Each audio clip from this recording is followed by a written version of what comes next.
you scared me a little bit with that test. And you just kind of explained it. But I mean, it was literally what you said. Like, I studied and I thought I was prepared for it the first time. I feel like more abundance comes out of providing that value to other people.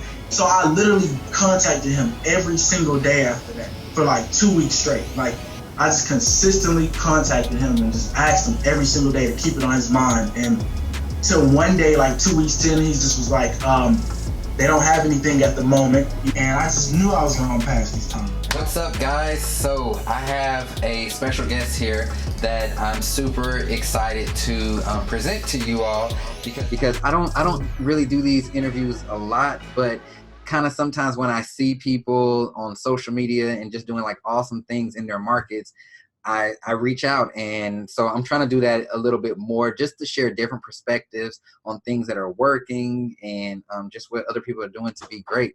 So I have DeAndre here from Houston. Welcome. How you doing, man? I appreciate you having me. Yeah. So what honestly attracted me to you was your Instagram the other day, because I know that we had talked a few years back. I mean, it may have been a year or maybe 2. It was about a year. Yeah. And then I looked on there the other day because something had popped up and I was like, oh my gosh, you've exploded. And so I just had to reach out and, just kind of get you on and hear a little bit about what you're doing.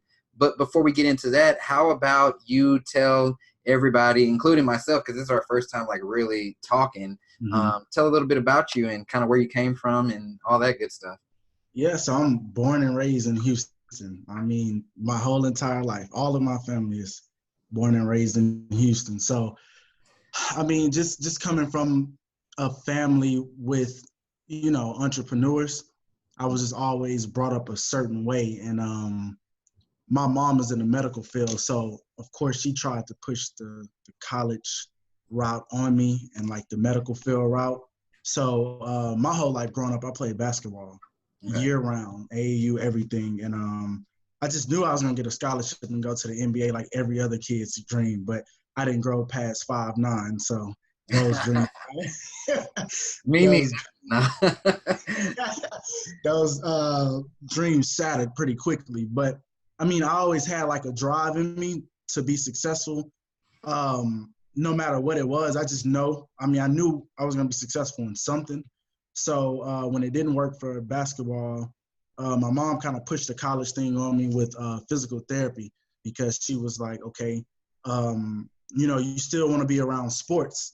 And I'm in the medical field, like, you should try this. You can still be around athletes and, sports training and stuff like that. So it sounds good, like every other kid, I think, which is the incorrect way to go about it. But we look at the money first, like the salary, which is the wrong thing to do, which is what I did. So I was like, okay, 80, 90,000 doing this. It looks easy.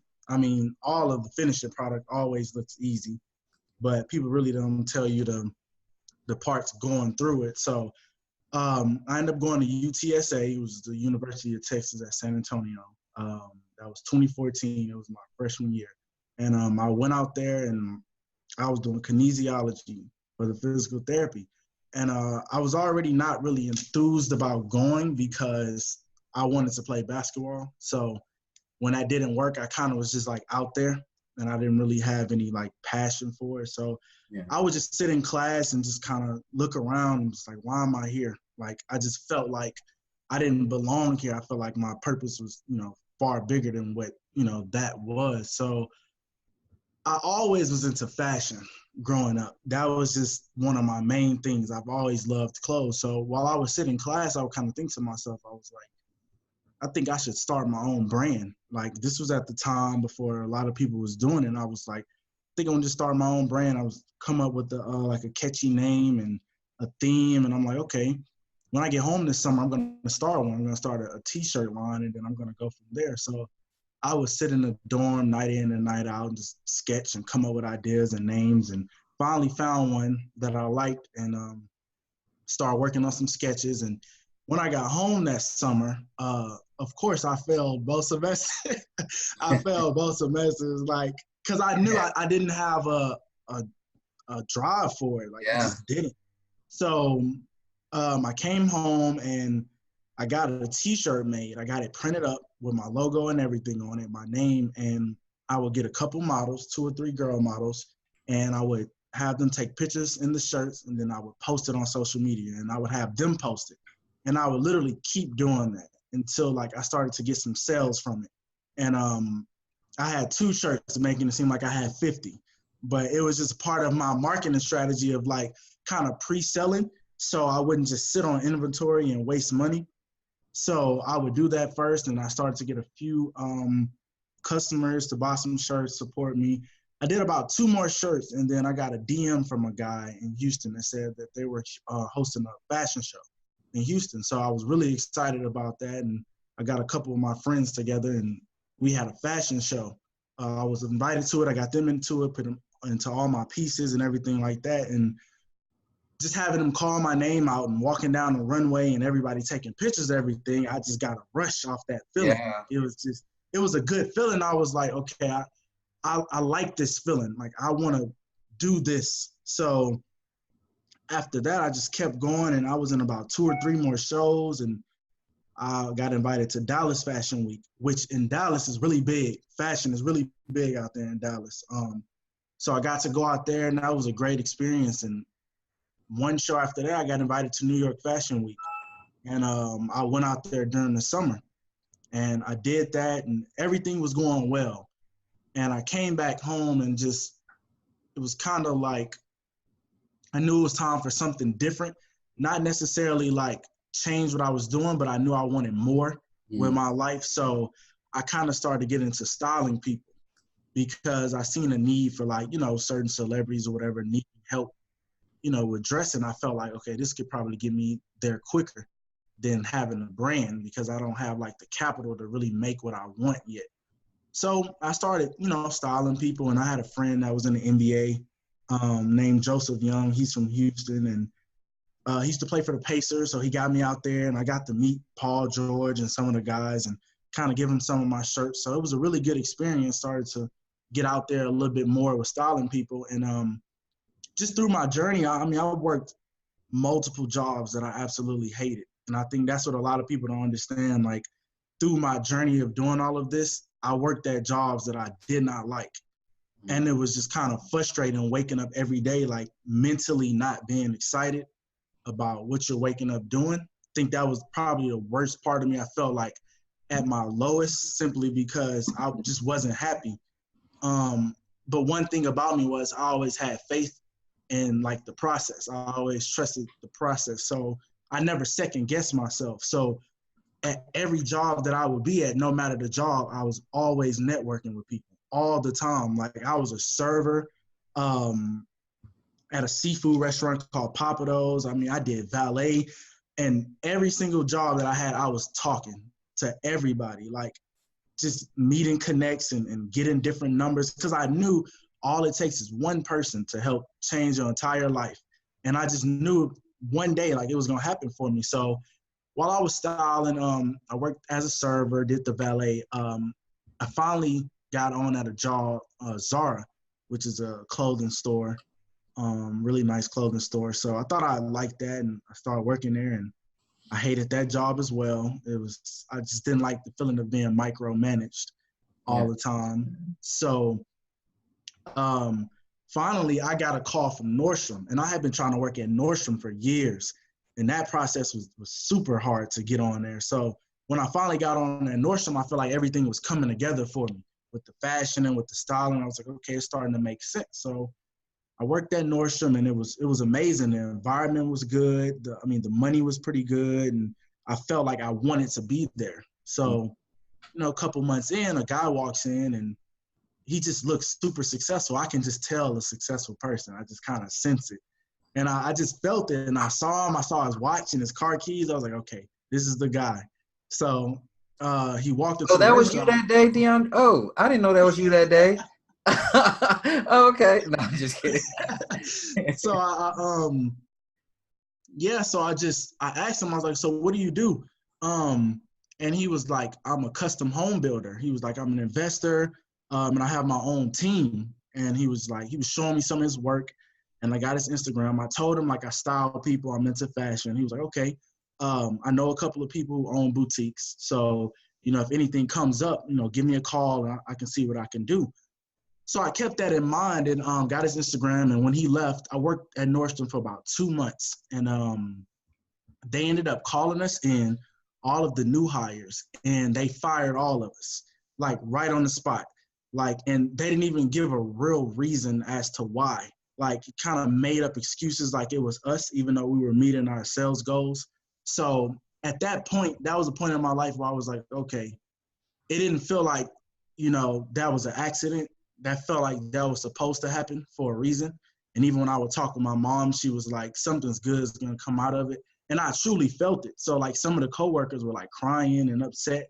But me, I was like, I wasn't necessarily upset that I got let go. I was more so upset that like, I felt like he could have told me in advance a little bit, further. So that way I had time to transition. But more so after he told me, I was trying to figure out my next moves. And by that time, fashion to me was just like, I knew that wasn't what I was going to be doing fully, because I knew that wasn't going to get me to where I was trying to go. So I was trying to look at more high-end fashion jobs to switch over. At this time I had rent, I had an apartment, everything like that. So it was like not necessarily panicking, but just trying to like think of my next move. And I got home and I was applying, and this was after the holidays. After the holidays, most stores aren't really hiring because, most people have shopped already and everything. So it was really slow. So none of the stores was hiring. And I mean, I was about 3 weeks in and I had a check that was coming in that I already worked. So I was able to pay rent, but I was just really thinking about my next move, and his Instagram popped up, that same guy. And I was like, I remember what he told me about the boutique, and I was like, okay, let me try to contact this guy to see if there's an opportunity for him to let me work with them. With the boutique. So I hit him up and he was just like, yeah, I remember you. Like, let me talk to some of my people and I'll let you know. So I was like, okay, cool. So I hit him up 2 days later and I just checked on it. I was like, any word from your people? He was like, not yet, but I'm staying on top of it for you. So I was like, okay. So I let 2 more days go by and I hit him up again. And I was just like, any word yet? So I literally contacted him every single day after that for like 2 weeks straight. Like, I just consistently contacted him and just asked him every single day to keep it on his mind. And till one day, like 2 weeks in, he just was like, they don't have anything at the moment, due to the season and everything. But he was like, if anything changes, I'll let you know. So I was like, okay. So the very next day I hit him up again. And I just was like, it doesn't have to be fashion related. Like, I can help you with whatever you need, whatever it is. And he was like, okay, I'll keep that in mind. I kid you not, I hit him up the next day and I just was like, I'm still here. Like, whatever you need, I can help you with. And he was like, okay, let me talk to my property manager.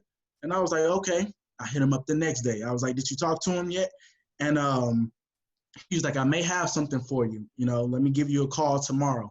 And I'll never forget this day. This was the Super Bowl when the Eagles played, when Meek Mill was in jail. That's how I remember it. And it was that Sunday. And I got a DM from him, and he was like, I talked to my property manager, and I have something for you. He was like, I need help on a remodel. If you want to come do some labor with me, I'll pay you per day, and I'll pay you every week. And at that point, I didn't care what it was. I just was in like survival mode. And I don't think that he expected me to say yes, because if you look at me, you see the fashion and everything, you may think like, oh, he wouldn't get down and dirty. But I kid you not, I went to Walmart, got some work boots, got some Wranglers. I was ready. I couldn't wait. Like, so that next day came, and it was about 7 a.m. I got there at 6:30. I was ready, and the property manager met me there, and we literally got started. I'm tearing down sheetrock. I'm pulling up floors, knocking down wood. Like, I'm literally in there with the contractors working. But it didn't bother me. Like, I was happy. I guess I was happy that I kind of worked up an opportunity out of nothing. Like, I kind of hustled an opportunity out of nothing, from having no job at the moment to coming into something. And he was actually paying me pretty well. So, I was excited about that. I had no complaints, and I worked all day from like 6:30 to like 5, and I never forget, midway through the day, he pulled up at the property, and he went and talked to the property manager, and he said that the property manager said I was working really well, and he was happy to hear that. So he pulled me over to the side, and he was like, okay, so tell me a little bit more about yourself. So I told him everything, my journey, everything I had been doing, what I was into. And he asked me, he was like, well, do you have a license? And I was like, no, I don't. But, since you do this, I was going to ask you about it. And he was just like, I tell you what, I'll pay for you to go to real estate school. And then when you finish, you can come be an agent on my team. And literally my life changed in that one day. And this was a guy that was my second time meeting him. I didn't even know him. And the fact that, he gave me that opportunity, and this is a guy that's well off. So it was he didn't have to, but he just told me, he was like, honestly, I was blowing you off at first, not purposely, but a lot of people kind of waste my time. And he was like, but you were so persistent that I kind of saw myself in you. And it was I knew you obviously wanted something because you kept contacting me. So he was like, that just made me want to work with you and want to do something with you. So after that, I worked with him 2-3 more months and helped him with everything. We kind of built a relationship. And one day I went shadowed him, and he just took me on all of his new builds and all of his properties and the land that he was buying, and then took me out to lunch. And at the end of the day, he just cut me the check for real estate school. And the rest was history. I literally, and this is at the time when I was contacting you on, I was watching all of your videos because I was brand new. I was just I had no idea where to start. I'm just looking at all the pros and the cons, and I'm watching all the videos about the brokerages, and I'm looking at everything, just trying to, prepare myself for what I was about to get myself into. Because I think a lot of people fail to do that. I meet a lot of people that say oh, I want to be an agent, or I want to do this. And it's I don't think they do their due diligence going into it.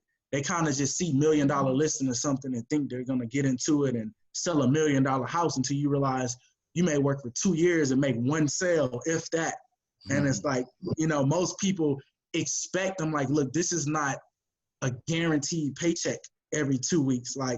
Literally, if you don't work, you don't eat at all. So it's I was literally trying to prepare myself, and I felt you were one of the ones that was kind of putting out reality with the business, not just what sounds good. You were even telling us about, all the little things of what to expect, and even about the test. I think, I'm not gonna lie, you scared me a little bit with that test when you was kind of explaining.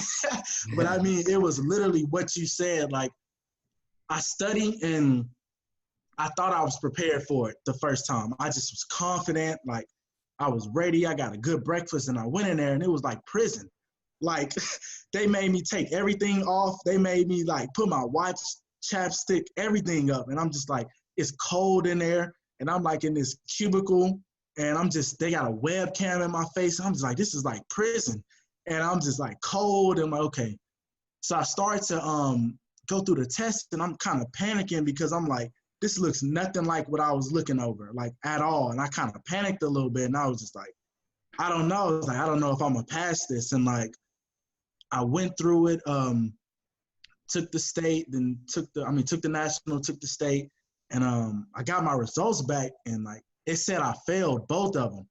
And I was super upset. It kind of messed me up for the day, to the point to where I knew I needed a couple of days to regroup before I started studying again to take it again. So I set it for a month and a half later. So give me a little time to study while I was still kind of fresh on my brain. And I studied again, and I'm okay, for sure this time. I kind of changed up my study habits, and I just knew I was going to pass this time. And I went in there, and I failed it again. And at this point, it was okay, my back was against the wall, because, that was twice, and you only get 3 times before you got to take it all over again, the course and everything. So I'm just at that point, I kid you not, I set the test for close to 2 months. And I locked myself up in the house every single day. I didn't go anywhere for about 2 months. Every single day I studied. And I think what made me pass was that I changed my study habits. I was studying to try to remember the answer, but I wasn't actually understanding what they were asking me. You know, so I started watching YouTube videos. So like, for instance, if I would look at like encroachment or something, instead of me trying to memorize the definition, I would look at like a little cartoon on YouTube and it would kind of explain what it was, and it'll show a picture because I'm a visual learner.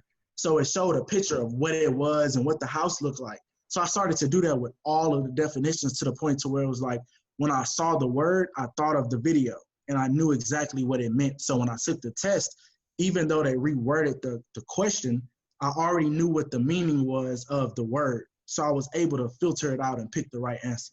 And when I passed, like, I ran around the house. Like, I just knew, I just was like, yep, this is it. And I was just like, I knew. So that's the advice that I give people, is just like, you literally have to sacrifice a lot. Like, I literally didn't go out at all. And not only that, it's just changing the study habits to what works for you, like, and what'll make you retain the information well, pretty much. Yeah. So that's my story. And that's an awesome story, and something that I want to point out, because I mean, it almost seems like real estate, I mean, it's just you stumbled in real estate by accident. Like, it wasn't your goal. You weren't necessarily after trying to be a real estate agent. But something that I noticed was, for one, you're a true entrepreneur, because you knew at every step that there was a level up from there. Oh, yeah. You know, you knew that this wasn't it. It just can't be it. Even though you were, I mean, getting invited to New York Fashion Week, like, most people would look at that and say, whoa, I've made it. But even you were, you were like, this isn't it. But it was truly your gift of persistence every step of the way. When you were working on your fashion, when you were taking your real estate test, serious persistence has kept you where you are right now, and has made you this agent who is now in the business and doing some awesome things. So I applaud you, sir, because that's one trait that I really try to instill in people. You really have to be persistent, even when trying to go out and get business. You have to keep calling. You have to make that call again. Oh, I don't want to annoy them. No, make the call again. Do it again. So congratulations. Something that I want to bring up, because I heard you when you were telling how you were contacting the guy, you wrote him on Instagram. You asked for his Instagram. And I think that's so interesting. And I want to bring it up because social media is kind of my thing. It's how I built my business. And so I, of course, know the importance of a platform like Instagram. But when you were talking to this wealthy individual, what made you ask him for his Instagram account and not his address or phone number? Well, to me, what most people don't understand, in my opinion, I feel like Instagram is the new resume. So a lot of people ask for Instagram because they want to see, what are you doing? Like, yeah, I can get your number and everything, but I want to see what you're doing physically. Let me see not only that, but I want to see how you carry yourself. And a lot of things, like, the reason why this guy even responded to me and wanted to help me, it was because the way that I was carrying myself. If I was carrying myself a certain way and had images of me smoking and me doing this and that, it's no way that he would have gave me an opportunity. And I think a lot of people fail to realize that everybody can see you. Like, it's not private like you think. Like, one wrong move can mess up everything. So I always knew that branding was everything, because, I mean, people pay attention. My dad would always tell me, like, you never know who's watching you, ever. And I knew that. He would sit at his house and he would watch all of my stories. He liked all of my pictures. And it was like, at that point, I wasn't even doing anything with real estate. It was just me. But even then, I had a certain drive about myself that was just, I'm sure, caught his attention. That was like, okay, he's a go-getter, So, I mean, that's what made me ask for his Instagram, because it was like, and then I didn't know him. A lot of guys, when they're kind of well off and you don't really know them, they may not respond to you like instantly through a text message. So sometimes it's just like, I don't care what anybody says. Most people are on Instagram all day. So it's like, okay, I'm going to get his Instagram. I'm going to see what he's actually doing. But really my purpose was so he can see what I was doing on there. Right. So he can see how I was carrying myself. I'm like, okay, he's just not some kid from, the store that, I want him to see what I was doing and see my drive. And it worked perfectly. It was part of my plan, and he was able to see my steps. So when I DM'd him to ask him for a position, he already saw how I was speaking and how I was talking that made him kind of like, okay, I'm gonna give you a shot. So it was all strategic. Everything is strategic. Just like you said, I think a trait about myself is I'm never content. Like I never ever get content. I see so many people work jobs and complain about being in the jobs, but it's like you're complaining, but you're not fixing the situation to get out of it. You can ask anybody that knows me. I was never in a job more than 5 months because I knew I was out of there. I'm gonna get my 3, 4, 5 connections and I'm gone. Like, I mean, and my mom would always be like, "Oh, you have to, put in your 2 weeks." And I know it's the right thing to do with that, but it was certain situations where I would tell I'm never coming back. I promise. Peace. I don't care. Yeah. I'm never coming back, and I never went back to a job that I left ever.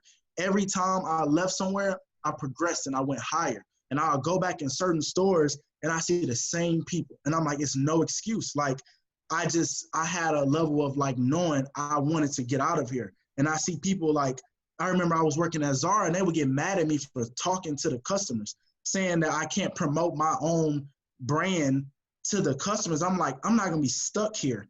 Like, you can't get mad at me for promoting my own personal stuff here to all of these people. And I met so many people working at these stores and I was like, it's no way I'm gonna be quiet. You have to fire me before I be quiet because I'm gonna make these connections and meet these people. So it was part of my plan. Yeah, and I love how you say that it was part of your plan. So even going further with that, as you're thinking about branding today and everything that you do on your Instagram, would you say that it is 100% intentional? Every post you put out there, is there serious thought put behind it? Yeah, everything is strategic for me. And I think I'm gonna tell you what, in my opinion, where I think realtors fail in this generation, I see it so many times. I see people become new agents and they literally post slideshows of homes.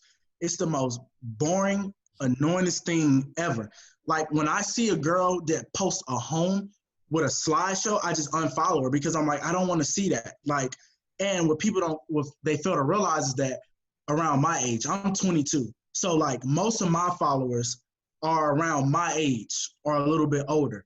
9 times out of 10, the homes that I'm trying to sell that's 200,000 and up, people my age aren't buying. Like they're not buying, they can't afford it. They're still trying to develop their lifestyle. So I'm like, okay, by you posting pictures of homes that people can't afford, what is that really doing? So my whole thought process was, okay, let me get my audience engaged. Like, let me give people a reason to want to click on my story and see what I'm doing. Like, let me bring value. I think a lot of people fail to realize it's always give me, give me, give me, but it's like, what are you giving? Like, in return to your audience to want to work with you. And I think where I've excelled was always giving value. Even if I'm inside of a home and I'm showing people the behind the scenes, because I mean, everybody loves beautiful, nice homes, especially if it's like a mansion. So it's like, instead of posting a slideshow, once you take people behind the scenes of the house, like show them the kitchen, show them the garage, like be funny about it. Like just show them stuff that make them, when they see you post, they automatically want to go click because they want to see what you're doing. And that was what my plan was. It was like, okay, and I read I love Gary Vee. And like, he helped me a lot because unlike most of the other guys, his formula, it really worked for me because he was more so like, give value. And I started a podcast about a year ago, and I remember reading his book, and he was like, what if you started a podcast and like, you interview other business people and entrepreneurs? And he's like, when you interview them, it works in all favors because you're giving them a platform to show off their business, and then their audience is going to automatically see you and what you're doing when you post it. So it's like, my audience can come across a new business owner. They may need, I may meet a woman that does hair, does lashes. I may interview her. One of my audience may see her and like, oh, I need my hair done. So it's like, okay, I got her a client. Meanwhile, her audience, when she posts a video, they see me. So it's like, okay, they may need a house. And it's like, oh, this guy does real estate. Let me hit him up. So it's like, it's because I'm giving value. It's like, I'm not just expecting everything in return. It's like, you have to give something out. And I feel like a lot of people fail to do that. So it's like, even with my post, I don't want to give them too much of like traditional real estate, like posting a picture and in a slideshow. Like, I want to give you a little bit of everything. Like, I want to take you on a journey, show you videos, show you behind the scenes, show you podcasts, introduce you to new people that you may have not, known. And that was just my whole process. And another thing was quality. That was probably the number one thing with me doing fashion. And even when I was doing fashion, I was doing photography for a little bit. So I knew about lighting and quality. And I see a lot of people, and it's like, you have to invest in quality. Like, when you have quality images, I feel like your page should flow. When somebody looks at it, it should just flow all together. I see some people's Instagram and it's stuff everywhere. I can't call it a flea market Instagram because it's just stuff everywhere. I mean, it's club flyers, and I don't know what you do. I don't know if you're a bottle girl, you're a real estate agent. I don't know if you teach karate on the weekends, like, because it's just stuff everywhere. And it's like, that right there will turn somebody off if they go on your Instagram looking for something and they don't know what they're looking for. It's too much personal. To me, I feel like it's good to mix personal life with real estate, but because my personal life is real estate. So everything I do is business. So it's like, it's okay for me to show my personal life because it's like, it all goes hand in hand. But for some people that have a club lifestyle or whatever, and it's like, you're posting you at the club, doing this, and then it's like, tomorrow you're doing real estate. It's just like, sometimes that can kind of turn a specific buyer or client off, so I'm always like paying attention to what I'm doing. I guess I kind of hold myself to a certain standard to where it's like, okay, I'm going to make the proper use of my influence, the influence that I do have, because I realize like people are watching. So it's like, I'm going to give them something to watch. It's like, we have a platform. So it's like, why not use it? Like, it's free. So it's like, why not give people motivation, like give them a reason to get up every day to tune in to you, or like give them a reason to like keep going. So when I get a DM saying like, you motivate me or you do this, I think that makes it all worth it for me. Absolutely. Like, that makes it like, it's better than money, the feeling, honestly, because it's like, to see somebody, I know how it feels to be inspired by somebody through words. So it's like, my life changed through somebody else's words. So it's like, okay, words are powerful. So it's like, if my life was changed off of somebody's words, like, why can't I do the same thing? And I think that goes back to what your calling is in life. And I think so many people, they go straight after the money, but I was never after money for strictly materialistic things. I was more so after the money for freedom. Like, I wanted freedom. I wanted to be able to do what I wanted to do when I wanted to do it. That's what I was after. And when I realized like the money is what opens up the freedom for you, I realized, okay, this is what I want. I want to touch people. I want to inspire, and I want to have freedom to do what I want when I want. So. Absolutely. And I can 100% agree with you on that, especially when it came down to the DMs and the messages and the calling. And I tell people all the time, I didn't start recording YouTube videos the way that I do now because it was my mission, or because, it just slowly over time became my calling. When the same DMs started happening and people were telling me how I've inspired them or how I've changed them or, helped their careers, I was kind of like, well, I want to do that for everybody, because it's such a great feeling. I want to help everybody. And I realized that this knowledge is so valuable, and we're in this career that is overpopulated and oversaturated. So why not share what's working for you? I mean, I'm not scared you're going to take any business from me or anything like that. So, I mean, it's not a big deal, but I feel like more abundance comes out of providing that value to other people. And it takes your career to new heights that you could have never imagined just from you being valuable. So let me ask you this, with your Instagram, because I get a lot of agents who say they don't have time or they can't seem to find the time. This is a part of your business, right? So how have you worked it in so that you're able to consistently keep up with your content and run your real estate business? Honestly, they go hand in hand. Content for me is everything. Like I said, with me doing fashion and the friends that I have, all we cared about was photography. We cared about photography, nice pictures, and we were the guys that would be on the floor posing the camera up, like getting the perfect angle, because we knew, like, we know about lighting and we know about the quality of a good picture. So those same traits just transformed into real estate. And it was like, okay, I'm already dressed up. Like I'm gonna put it all together. My fashion, real estate business. I'm gonna put it all together. So it's like whoever's with me, they know.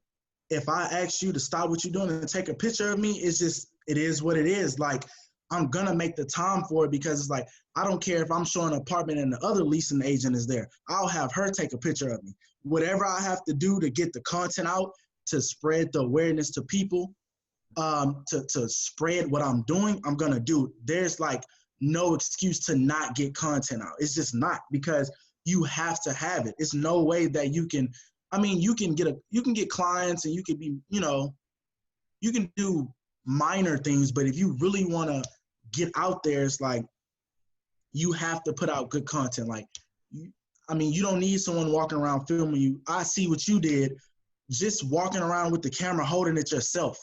It's literally no excuse. Like, you can get a GoPro camera and get a tripod and just put it on yourself and download Premiere Pro or Movie Maker and edit it. Like, you have to make the time. So if you record all day, do what you have to do, make your calls, respond to your emails, and then for the rest of the night, spend that time editing the video all night. Like, it's literally just no excuses. Just how bad do you want it? Like, how bad do you really want to get the content out there so people can see what it is that you're doing? And I think that's the most important thing, is like, people like to support people who's doing things. Like, people want to see what it is that you're doing. People want to see the behind the scenes. Like, people that just don't want to see houses, a picture of a house. Like, they want to see you in the house, on top of the counter or in the kitchen or in the bathtub, in a nice bathtub in the bathroom. Like, so however you have to get the content out there, I feel like it's a must to continue to put out content and keep the audience engaged. I think that's the number one thing is I keep my audience engaged. I don't go too many days without posting something, but it's quality. It's something valuable. I'm not just posting anything. I'm making sure it's like, okay, if it's a story, what am I posting on the story? Okay, if I didn't do that, I'm on a podcast. Like, anything that I can do to keep my audience engaged, to where it's like, when I post something, they're going to click it. Right. That's what I have to do. Yeah. You just have to make time for it, and you just have to do it, and what's so awesome is this is an area where I'm really devoting a lot of time into helping agents overcome those limiting beliefs. And like I tell people all the time, this has to become part of your business plan. Long gone are the days to where social media and content creation were optional. It's not an option anymore. And so I'm releasing a program, Social Media Boss, to break those chains of people, to show them that, yeah, you can do this. Yeah, it's not impossible. And honestly, these apps are so easy now, to where you're just pushing one button. Here you go. You have a story, and that's what sells people. That's what attracts people to you. It's your story. That was the first thing that you started out with here. And it immediately made me see you in a whole different light. It was your story. And every day we have a story to tell. And every day there's somebody that needs to see your story. And that's how you're really going to connect with clients, with new agents, with prospects, whoever you're trying to connect with. It's going to be through these stories. And it's going to be through your social media. The way that I always put it is sort of like this. When you go to a concert, right? Say you go to a Chris Brown concert. Now, the t-shirt to the Chris Brown concert, it may be $100 on a Hanes t-shirt. And we know that you can get a Hanes t-shirt for $2 and get that same screen print for $7, which means that shirt is no more than $15 to make altogether. So when you look at it, it's like, okay, why is it that it's a Hanes t-shirt with the normal design on it, but he's charging $100 and people are buying it? It's all about the brand. They're not buying the t-shirt. They're buying into him as a person. They don't care about the shirt. they care about Chris Brown to where it's like, okay, I want to support this guy with whatever he puts out because I like him. Like, it's not about how much it really costs. People will pay for what they like. And it's the same with real estate. It's a billion real estate agents in the world. But what separates the good ones and the average ones is who has a brand. Like, who can I make this person buy into me?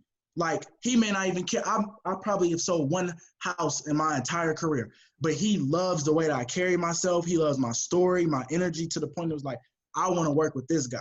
And my favorite, I think one of my favorite guys besides you who kind of helped me was Ryan Serhant. That's probably my favorite, is because when I would see his vlogs, the way that he would, like, you know, grab my attention with the vlogs, it was just like, I didn't even care about, it was just like, I was so into what he was doing and how he branded himself. It was like the perfect combination of how you should run a business. Like, it wasn't too much. He wasn't pushy with the content. It was fun.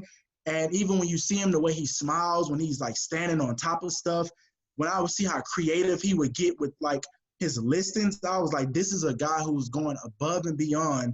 And this is a guy that has billions of dollars worth of like real estate. So it's like, if this guy that's that busy can find the time to like do all of this branding, do all of these posts, like do these vlogs, it's literally no excuse for us to not get the same content out there and like put out the same effort. It's just how bad you want it.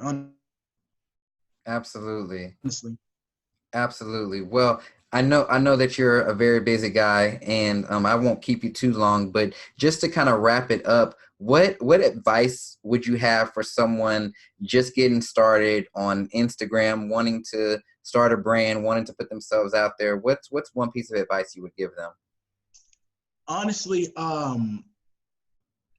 so Gary Vee, he has a marketing strategy for social media, and it's like a pyramid, and it kind of breaks down content of how you can even.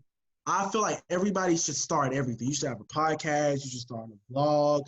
You should start everything that you can do, to the point to where it's like you can have a vlog and you can take the audio out of the vlog and upload it as a podcast. Like, you should be doing every single thing to get your name out there, from Instagram to LinkedIn to Snapchat to Facebook. A lot of people are asleep on Facebook, but that's where the people with the real money are the adults that are really looking to buy. So I think a lot of people miss out on Facebook, but even then, like, even if people are too lazy for that, there's literally apps to where you can post one and it goes to all of them at one time. So it's like, it's literally no excuse. I just feel like people should be posting on every platform because it's like, it's free. And I'm like, it's here now. Like, we're in a time to where it's like social media is everything. So you must take advantage before it's not here anymore and it's something else, or they start to charge for it, or whatever the case may be. So it's just like, why not take advantage of a free platform? So that's the advice that I would give is definitely get out there. Don't be scared to be social and get your face out there. To be honest, people have to get over that fear of being in front of the camera.